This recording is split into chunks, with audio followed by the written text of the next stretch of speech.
today with Rico, founder and executive director of SoCap, based in the northern Kentucky, Cincinnati area. First of all, thank you so much for taking the time to come here. Thanks for having me. Welcome to the Innovation Healthcare Institute. I want to thank you again also for taking part in Innovation Theatre, which was our inaugural event was during the Advances in Healthcare Innovation Summit this past September. It was fantastic. Great. I know your talk was really a hit, so we had a lot of questions about you. So you are our feature article for the AHIS special issue. Awesome.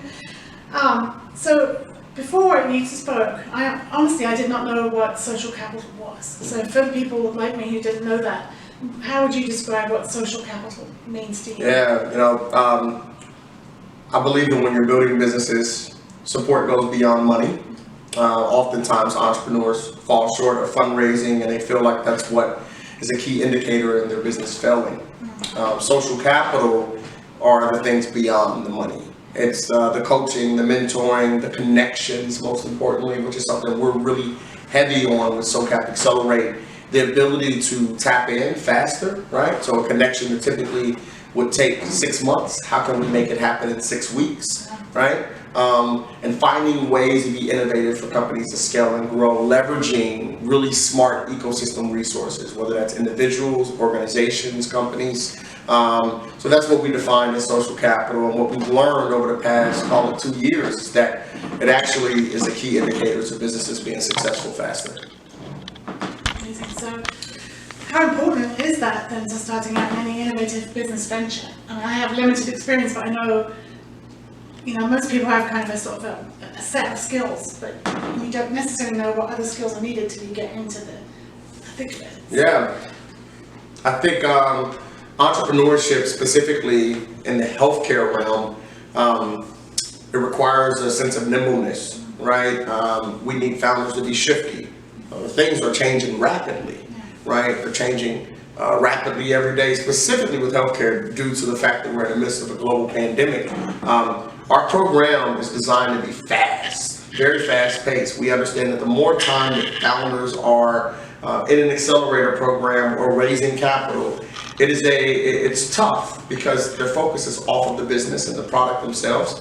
So we built SoCap Accelerator to be really founder focused, right? Making sure that we're putting the founder first, because that's going to help them be successful. Yeah. Great. So how did you recognize the need for an organization like SoCap to exist? How did you find your niche, the gap? Yeah. I've got to give a lot of credit to some of the biggest mentors and advocates that I have right now. Dr. Valerie Hardcastle, who is works at the Institute for Health Innovation, leads that charge for the Institute for Health Innovation at NKU, and that new facility, beautiful facility there, as well as Matt Hollicott at St. Elizabeth, who sort of partnered up to say, hey, this is a need in our region. Kentucky is one of the least healthiest states in the country, right? And we understand what the injection of startups and innovative concepts and founders can do to really push the needle along to change the landscape and change the narrative of who we are as a state and a region, right? So that's a key factor. And they gave me the ability to make this happen. We built SoCap from scratch, right? No name, no email address, no team. But when you have individuals like that who are willing to empower you, the dynamic is incredible, and we're really excited about that. I mean, that's what you do for people. Exactly. Yeah. So you're passing it on. Exactly. Perfect. So you're a Northern Kentucky native, I understand. So no, I'm born and raised in Cincinnati. Spent a lot of time in Northern Kentucky. It's all the same, right? It's all the same, right? It's all the same. We are, and that's the truth. Yeah. To be quite honest with you, we look at our program as ecosystem friendly and ecosystem wide, right? How can we serve the greater Cincinnati area, including Northern Kentucky, to make sure that everybody has a fighting chance to win? So how do you even go about forming such a relationship with people with the skill sets that you needed to build the SoCap family? Yeah, I've been in entrepreneurship space for 5 years now. I think the biggest thing that I've done, the best thing that I've done for myself and our ecosystem is I connect with everyone, right? It could be the 19-year-old creative who has a cool concept and idea who reaches out to me via Instagram, to the CEO of the largest corporation in our city. I've been very fortunate to be able to bring those relationships along in a very fruitful way. So quite frankly, when we built SoCap Accelerator, a lot of it was based on a lot of personal connections that I've made and that our team had made, and our board of advisors, and Dr. Valerie Hardcastle and Matt Hollican, to make sure that we had the level of resources that we need to really build this out. And I will say that it has truly been one of the most beautiful things that we've created, and very excited about it. To think that 2 years ago, we didn't have a name, we didn't have a brand guide. NKU and St. Elizabeth have been truly instrumental in helping us move fast and move forward in that regards, and it's worked out well. Now we're on cohort 3. We're working with our batch of 17 companies now, and it's been absolutely phenomenal.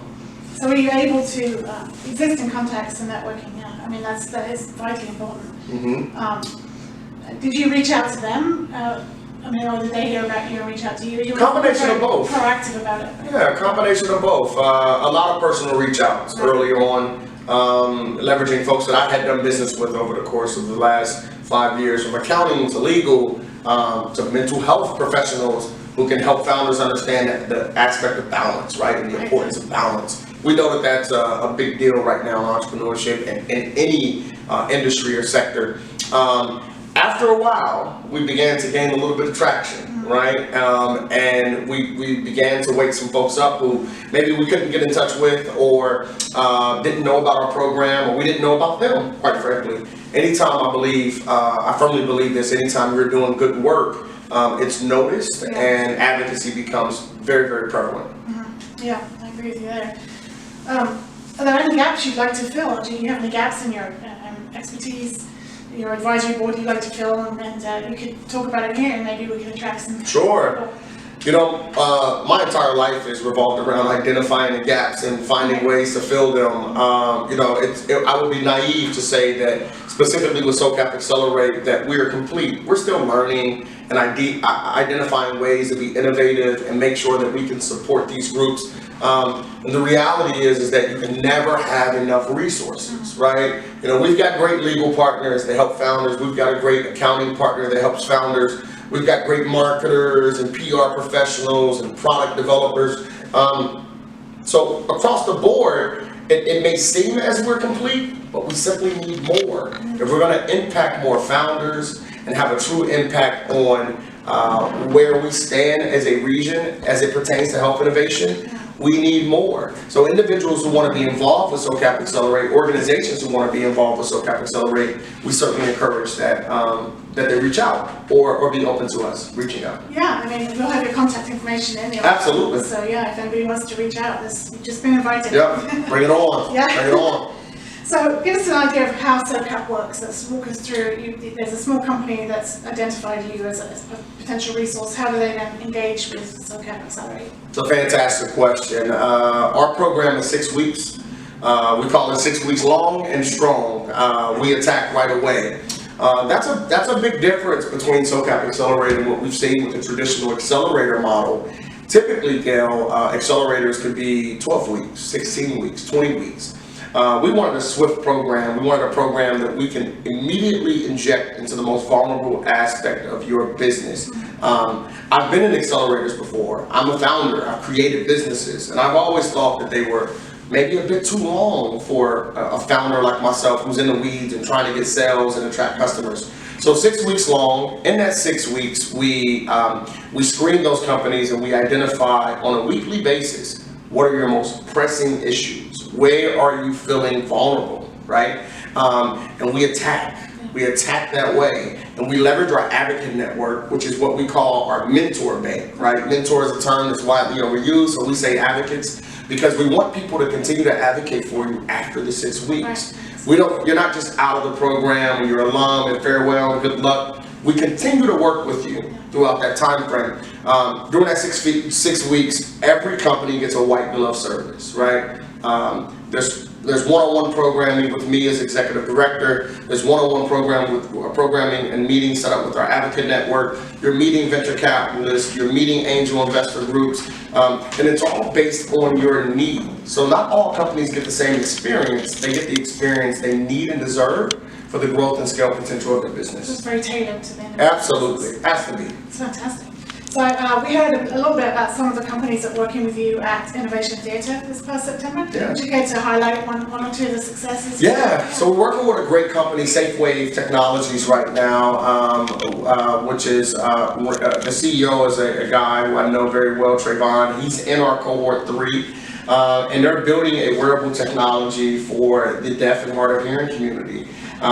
We know that there's a ton of research out there regarding, unfortunately, disaster within that community. For example, fires take place in buildings, and when fire alarms are going off and they can't hear them and they can't react, that's a very vulnerable and dangerous place for them. So this wearable wristlet that they're creating allows for someone in that community to be alerted right away and have a fair chance of being able to react the same way as you and I, right? That's a big problem. That's an underserved community in its own right. And we're really excited about working with that company and their founders, and their team is incredible, young, thorough innovators who are nimble and go-getters and self-doers. And we're really excited about that. And we've been working with them for 3 weeks now. We see the traction. We hope they see the traction. I believe they do.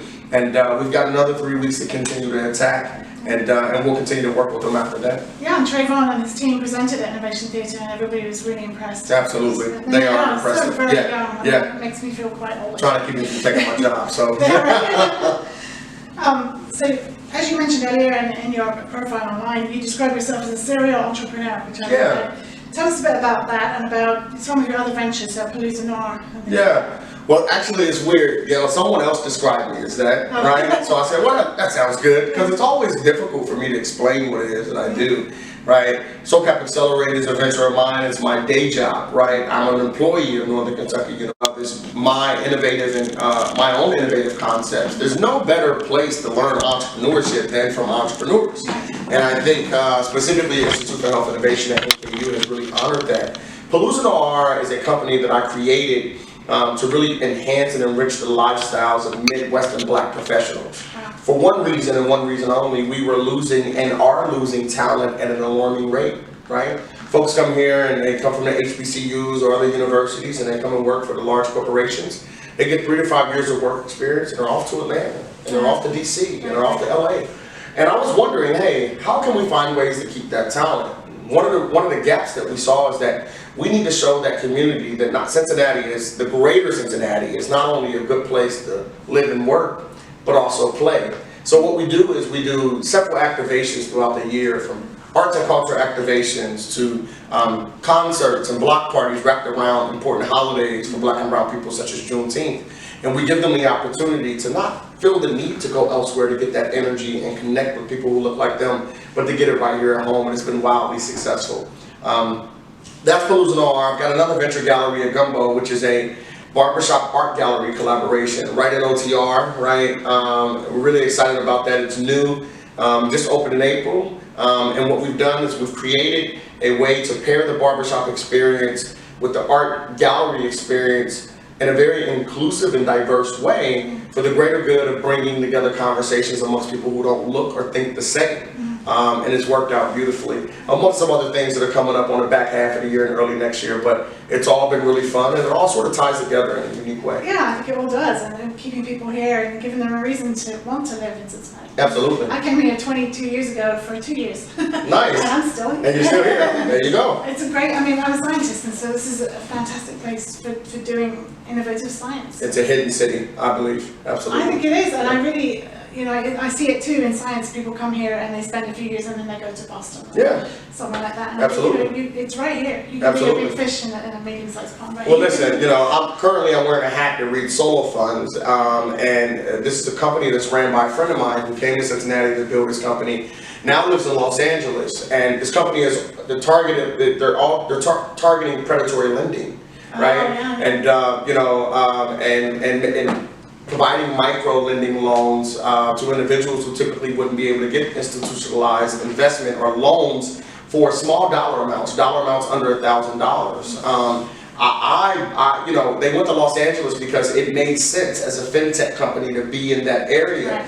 And I say that only, Gail, to say that it makes sense for certain individuals who are building and creatives who are building certain things to be in this area. Yes. That's why SoCap Accelerator exists. What better place to build a health innovation startup in a place that needs health innovation more than any place in the entire country, right? And that's what we've been able to create, that's what we've been able to nail down, and that's the messaging that we need to get out to the rest of the country and the world. This could be a global hub for people who are building health innovation startups. We firmly believe that, just the same way Solo Funds is on the West Coast, because that's the place to build fintech startups. And place, you know, it just makes a lot of sense. So we've got to find ways to allow the world to know that it makes sense to be here. I'm glad you found that out 22 years ago. Yeah, and then, you know, with AHIS being here last year, and they're building some interest in AHIS and having some more people come from outside of Cincinnati will be great. I think we'll get a huge audience next year. Absolutely.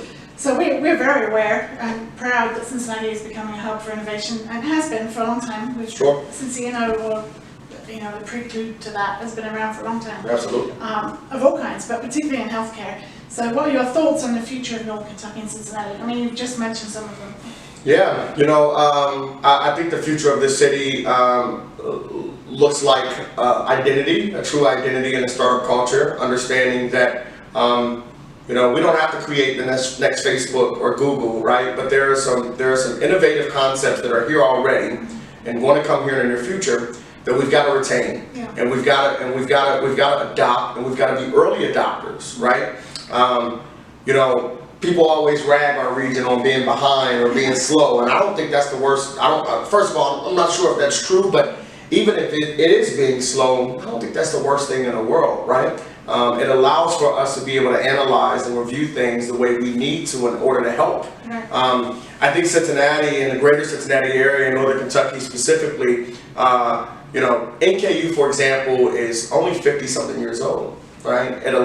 What I love about my employer is it allows for us to be nimble. We're not 200-300 years old. And those universities are fantastic as well, but the reality is that we have the capabilities of not being so set in our ways, right? And I think that's a beautiful, beautiful thing. There's not many cities where you're going to get that level of nimbleness, right?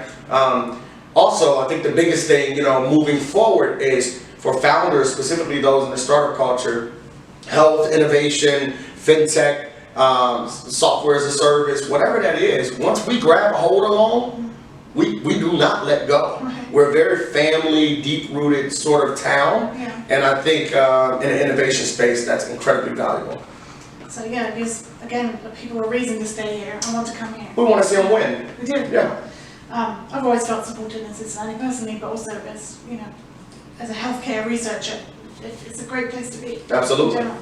So is there anything else that you would like people to know about SoCap Accelerate or any of your other ventures or yourself? Yeah, you know, SoCap Accelerate is growing rapidly. We're gonna finish up our cohort on November 18th. We'll have a demo day. It will be virtual, so folks will be able to tune in from the comforts of their own home or their offices. More details that come on that, you'll be able to find it at SoCapAccelerate.com. But most importantly, you know, we need founders to apply. We have a lot to offer, and we need to spread that out a little bit. So we will have our cohort 4, which will be up to 7 companies that will be taken on for our 6-week program, which applications will open in the winter. That program will be ran in the spring, and we're really excited about that. So be on the lookout for everything that comes along with that, because we want to be able to share this message and the work that's being done and help in any way that we can. I think you're going to find it's going to expand beyond the point that you can deal with right now. I hope so. You're ready for I hope so. Yeah, it's a good problem to have. Yeah, it can be a little tricky, but it's a good problem to have. And we'll put the link to your website with this article. Well, thank you. Love and that. I think everybody can see why we chose Rico and SoCap Accelerator as our feature for AHIS, and we hope very much that you'll come back and, you know, maybe moderate a session or something. Absolutely. Like that in the next AHIS. Happy to come back, and thank you for having me. Absolutely. It's been great. Thanks, Thank you. I appreciate it.